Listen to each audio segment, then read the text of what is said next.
Alrighty, we're going to talk about heat transfer, what it is, and what's going on during that process, and also solve a very common exam problem as well. And it's going to be awesome. So let's do it. And just note, I do have many, many videos on thermodynamics and other physics and chemistry topics and things like that. So feel free to check those out at your desire. All right, let's get into it. As you can see from this simulation here, we have a hot body. It's hot because the molecules are moving fast, and a cold body, and it's cold because the molecules are moving quite slowly. Red, the color red means it's moving faster. If it's slower, it's a color blue. If it speeds up, it becomes more red. And what happens when we put the cold body and hot body in contact is that this kinetic energy spreads throughout the cold body. And this transfer of kinetic energy from a hot body to a cold body, that's heat. So heat is the process of transferring this kinetic energy from a hot body to a cold body. So that's what the heat transfer is. We're not exchanging molecules. The molecules stay on their respective side if you look at it carefully, but they'll just transfer, and then they'll continue to transfer until the kinetic energy is equally distributed throughout, which is kind of what we have now. And at this point, we're in thermal equilibrium. So both bodies are at the same temperature. Okay, so to quantify that a little bit, here we have a hot body and here we have a cold body. If the hot body transfers, so this is 100 joules of energy as heat, this 100 joules is lost by the hot body. Q is our heat transfer. That's what Q means. Q means the heat. And what's lost by the hot body is gained by the cold body. So if the hot body loses 100 joules of energy, it's negative. Q hot is negative because it lost energy.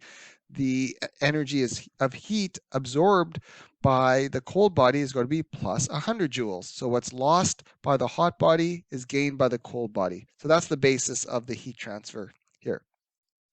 Okay, so here's a common problem that will come up using heat transfer, and then after this we'll get into calorimetry. A 50.0 gram block of aluminum, now we have the heat capacity of aluminum, 0.89, at 80 degrees Celsius is placed into a 125 gram sample of water. Looks like there's a grammatical error, but that's okay. It happens in exam problems sometimes. At 25 degrees Celsius, assuming no heat transfer with the surroundings, what is the final temperature of the system? So we have a flask of water, or we'll assume it's a flask of water, and then we have a chunk of aluminum, Al, going into the water. This is kind of what's going in. This is a hot block of aluminum. It's 80 degrees Celsius, and this is a colder sample of water. It's 25 degrees Celsius. So this is our hot body. This is our cold body.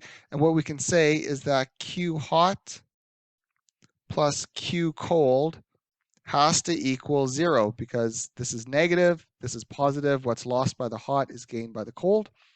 Okay, so we'll use an equation for what Q is. I call this the MCAT equation. Q equals MC delta T. And this is mass, this is heat capacity, this is the change in temperature. So this tells us this is the heat transfer for whatever the Q is. So this is for the hot. Plus we have an MC delta T for the cold, and this has to equal 0. Now the hot body is 50 grams, so 50.0 grams. Its heat capacity is 0.89. Oh, we don't have units. Look at that. It should be joules per gram degrees Celsius. So if this was on exam, we'd have to ask our prof what the units are, but I kind of know the units. The change in temperature is final minus initial. We want the final temperature. So we don't know what it is. So we'll just put in T final. And the initial temperature is the temperature of the block. And we can straight up write the temperature in degrees Celsius. That's totally okay because we're doing a change. So it'll cancel out here. Even if this is Kelvin. So what I'm saying, like if this is a Kelvin here, you can still have degrees Celsius in this change in temperature. Okay, so the mass of the water is 125 grams. 125 grams. The heat capacity of water, we'd have to look this up on a table if it's not given to us, but it's 4.186 joules per gram degrees Celsius. So we would need a heat capacity of water. And the change in temperature, so we don't know the final temperature because it's going to be the same final temperature of the block when they reach thermal equilibrium. But we do know the initial temperature. It's 25 degrees Celsius equals 0. Phew. Okay. All right. Awesome possum. So in our calculator, 50 times 0.89. So that's 44.5. So we have, I'm going to move this over here so it doesn't get too messy. I'm trying to fit this all into one slide. What was it? 44.5. So 44.5 grams cancel out. So we're left with joules per degree Celsius. Joules per degree Celsius times the temperature final minus whatever this is times 80. So times 80, 3560. So we'll plug in 3560, and grams cancel degrees. So we're in joules, and that's going to be plus whatever this term is here. It's 125 times 4.189, 523.625. So 523.625. We'll round at the end.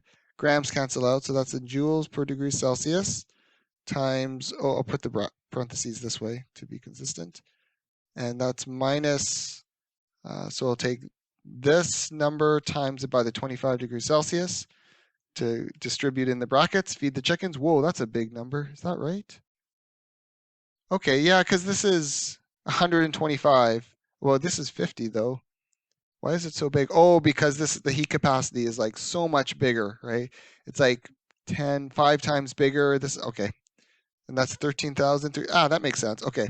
So 13,091. 13,091 and degrees Celsius cancels, grams cancel, so we're left with joules. And all of that has to equal 0. So we will factor out the T final. This is getting a little squished. Oh, T final. Okay, so if we factor this out, we'll have this term plus this term, 44.5. I'm going to add these like terms right now. So 44.5 plus 523.62. So 44.5 plus 523.62. Is that what I said? 625. It's not going to matter. So 568.125. 568.125 joules per degree Celsius times our final temperature. That's going to be minus these two terms added together. Well, we're subtracting them, but same thing really. Negative 3,560 minus 13,091. So that's negative 16,651. So negative 16,651 joules equals 0. Solve for TF. So we'll transpose this term to the other side. So they will be positive. So it'll be this number, 16,651. I'll just redo it, 16,651. So it's positive. And then divided by this one, 568.125, 29.3. So 29.3 looks like we'll only have 3 sig figs. Technically, this is 1 sig fig, but 29.3 degrees Celsius would be the final temperature. So 29.3 degrees Celsius is the final temperature. And I hope that makes sense because it should be closer to the temperature of the water since we have more of it, 125 grams, and it has a higher heat capacity of 4 grams. So it's going to heat up a lot slower than the aluminum cools down. All right, cool beans. Hope you enjoyed that. Hope this was helpful. Hope you understand clearly what is going on during a heat transfer and how we can solve these exam problems. See you in the next video. Cheers.